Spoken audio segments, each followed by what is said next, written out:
A Girls Guide and Back to Us Radio Network is headed to New York. We're headed to the Big Apple to participate in a huge annual bloggers conference, BlogHer'15, Experts Among Us, presented by She Knows Media. Now in its 11th year, She Knows Media and BlogHer are joining forces to co-produce this event, which seeks to empower women to express themselves and their unique points of view through content creation. BlogHer'15 Experts Among Us will be held in New York City from July 16th through the 18th, 2015. How would you like to see all of these powerhouse women on one stage? What about Girl Scout CEO Anna Marie Chavez? Or journalist and Starfish Foundation founder Soledad O'Brien? What about She Knows Media Chief Revenue Officer Samantha Ski? Or how about Academy Award-winning actress and founder of Goop, Gwyneth Paltrow? Or what about my favorites and who I'm looking forward to seeing? Lovey from Awesomely Lovey and the Red Pump Project, Feminista Jones from FeministaJones.com, Mickey Kendall from Hood Feminist, and the closing keynote speaker, award-winning director of Selma, Ava DuVernay. Listen, if you are a writer or an online creative of any kind, then you need to get your life together in the next 2 weeks and get to New York City. July 16th through the 18th, BlogHer'15, Experts Among Us, presented by She Knows Media. The LGBTQ community had a big week last week. Actually, it was a huge week. It was the 46th anniversary of Stonewall, prides were happening all over the country, and the Supreme Court told us that we could get married. And if we were already married, every state in the Union had to honor our marriage. It's been a long uphill battle, and I'm glad that we have finally gotten over that hurdle. As big as a hurdle as marriage equality was, we still have a lot of work to do. Marriage equality is just a stop on the road to full equality. Marriage equality is not the destination. And while we can and we should celebrate, the reality is that it is so much more than marriage. And so, this brings me to our topic today. In our lives, we tend to most often connect with those who are similar to us. We form groups and connections based off of various similarities. It's easy to get stuck where we're known, where we are comfortable, but we have the opportunity to broaden our experience and increase empathy when we make an effort to connect with those outside of our tribe. My guests today are participants in a storytelling forum at BlogHer'15 entitled, I Want You to Get to Know Me, Storytelling from the LGBTQ Point of View. It is more than marriage equality. In this powerful storytelling session planned for BlogHer'15, my guests today will let the power of storytelling take you inside of their world and their experience. This is a unique chance to listen, to learn, and to relate. With me today is Vikki Reich of Up Pop to Fox, Mona Darling of Darling Propaganda, and Teresa Dowell-Vest of Diva Blue Productions and Publications. All three of these dynamic writers, social commentators, and storytellers will be sharing together at a joint session at BlogHer'15. Vikki, Mona, and Teresa, welcome. I am so glad to have you here on A Girls Guide on the Back to Us Radio Network. Thanks for having us. Well, I just wanted to jump right into it and give each of you an opportunity to tell us a little bit about your platform, why you are excited to be part of this session, and what you'll be bringing to the conversation at BlogHer this year. Mona, let's start with you. I started my blog about 10 years ago, and it was going to be basically a sex blog about my adventures as a professional dominatrix. It ebbed and flowed and became a infertility blog and a parenting blog, a loss blog when I had my miscarriages. And I'm still a professional dominatrix, so I still blog about a lot of sex stuff and women's empowerment stuff. But now I'm also talking about my 6-year-old trans daughter and the excitement that has come this spring when she decided that she was not a boy who liked girl things, but a girl. So, what I hope to bring to the conversation is just more acceptance to trans children and trans in general, but it's not anything that I've done. It's not anything that anybody did. It's not like make-believe. She's not pretending like she's pretending to be a cat. So sometimes she does pretend to be a cat for long periods of time, but it's always a girl cat. She also likes to be a fairy, always a girl fairy, and just talk about trans kids and the issues that happen and hopefully open people's minds to being more accepting and encouraging others to be more accepting. I'm very excited to hear you speak about that. It's definitely, we need more trans awareness, and I'm excited that you're going to be talking about that, and maybe more specifically that you're going to be talking about trans awareness with children. It's super important that we include that in the conversation. Thank you. Vikki, what about you? Tell us a little bit about your platform, what you're excited, or why you're excited to be part of this session, and what you are going to be bringing to the conversation at BlogHer this year. Well, I started blogging in 2006 and really didn't have any kind of idea what I was doing, and the kids were very little then. My daughter had just turned, or was just about to turn 1. Now she's 10. So it's been a really long time, and kind of over the course of blogging, I really came to be primarily a storyteller and a writer about issues facing LGBT families, but not so much issue-oriented as more, here's my life, I can be the gay that maybe you don't have, kind of as an entry point for people into the community and the issues that we look at and face, and hopefully an easy person to ask questions of and have conversations with about LGBT issues. And that's really been a lot of what I've done over the past several years. And then I left my job in social worker in 2012 and have been a freelance writer since then. And so I do a lot of other writing and storytelling separate from that.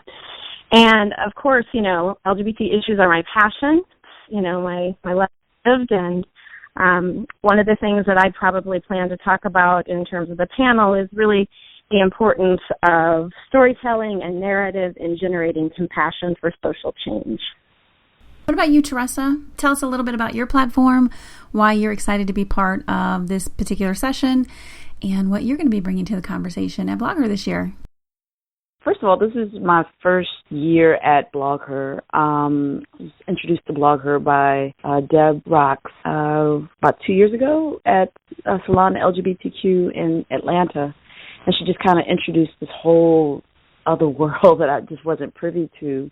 So I'm excited to be able to participate and, explore and take in all the amazing sessions and panels as a participant, let alone a presenter. I've been blogging since 2007, although I don't know if I would call it that. It's much more like musings, I guess, around my creative work as a writer, as a filmmaker, as an educator. And I think a lot of the things that I talk about on my blog site really have to do with me just commenting on just what I see on a daily or a weekly basis. I don't blog as regularly as I'd like. I go into these spurts where I'm like, I want to talk about everything that's on my mind.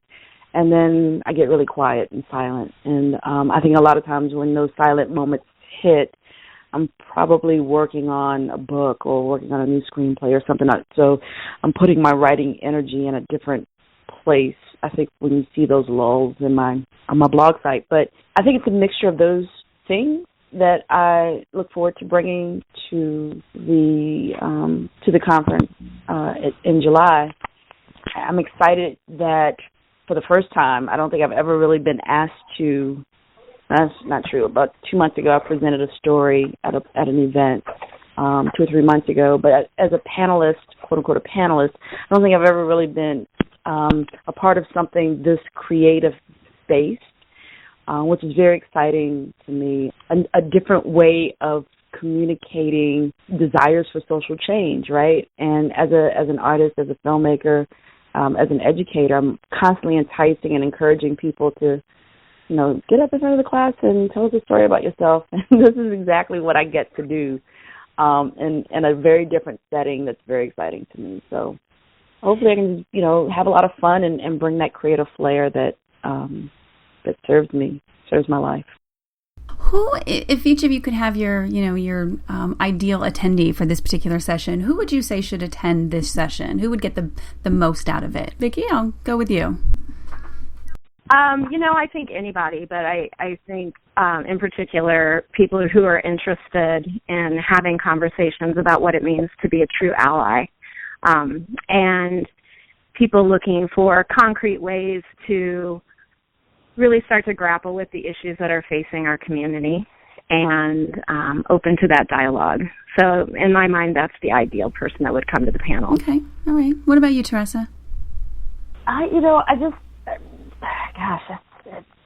it's hard to say, I think, at this point. Could it be the person who really wants to experience a panel that's more creative in its essence? It seems like there's going to be a lot of that. I don't know if our respective pieces will intersect so much that we will know who a target demographic is necessarily, but I just hope anyone who's interested in a really good story, it's just like inspirational story time, and so whoever is interested in that, come on through. What about for you, Mona? Who would be your ideal attendee for this session? I think anybody who wants to learn how to be an ally or a better ally, in my case, especially people who have kids that might be gender queer, trans, or who have kids that have friends that might fit those descriptions. The session that all of you are participating in is called I Want You to Know Me, Storytelling from the LGBTQ Point of View. It's more than marriage equality. And I believe in dreaming big and telling the universe what you want. So if this conversation could spark one thing or one emotion or one action for the people that attend it, what would you hope that would be? Teresa, we'll start with you. Oh, gosh. Being open to other people's point of views. I mean, intersectionality is not just a buzzword. And what small act can you actively do to demonstrate or participate in inclusion wherever you are? If it's just gathering up a handful of people and meeting at a coffee house and just chatting for a bit, what can you do to participate in the inclusion and the inclusion of other people's voices where you are, even in the most simple way? Well, I think that, especially online right now, there is a lot of tension between people. And, I think that we're in some ways, in many ways, very polarized as a country right now. And so many serious issues facing not only the LGBT community, the communities in general, in terms of race, in terms of trans rights and violence against transgender people. And there's just so many really serious issues, and so many people are taking really hard stands either way. I think even with the marriage decision, we're starting to see people who are really angry about it. And at least I'm seeing conversations about that. And for me, as I mentioned before, compassion is a key. And so I would ideally would like people to be able to sit in that room and understand how to have compassion for someone else so we can have these difficult conversations. Because without checking some of our anger and some of those other emotions that are also legitimate, sometimes we can't take the conversation forward to actually make lasting change with people. And so that's like, in an ideal world, the conversation that I would hope to generate with what I'm going to talk about, that would be part of that. Well, before we all go, I would love to give the opportunity to all of you to tell everyone here at A Girl's Guide and the Back to Us Radio Network where they can find you and follow your work. What about you, Vikki? Where can people find you? I blog at uppopthefox.com, and I also publish villageq.com, and that's a curated site with, I think, about 15 contributors right now, all LGBT. Okay. Twitter, book Up Pop the Fox, Facebook Up Pop the Fox, Instagram Up Pop the Fox. Those are my main places that I actually inhabit. Okay, sounds good. What about you, Mona? I blog at darlingpropaganda.com. And I'm on Twitter, Ms. Mona Darling, MS Mona Darling. I'm also on Facebook, and I invite everybody to friend me. Well, at least the people who want to be friendly. Exactly. And what about you, Teresa? Where can people find you? Everything that I do online can be found at www.tdvisdivablue.com. So my initials, TDV, is Diva Blue, all as one word, .com. Well, thank you, Vikki, Mona, and Teresa for sharing with The Girls Guide and Back to Us Radio this evening. I am definitely looking forward to seeing all of you in New York in a couple of weeks. Thank you very much. Yay. Well, thank you. Thank you. Thank you. This is a big deal for me. I would be lying if I said I wasn't even just a little nervous. I'll be in the same space as people like Ava DuVernay, Patrice Marie Cullors, Feminista Jones, and other warrior women who I look up to and whose work I follow so that I can learn and do my part to building a better world. I fully plan on meeting all of these women. I don't know how, but I plan on it. and at least hugging them to say thank you for the impact they have had on not just my life, but also in the world of art and of activism. I don't get started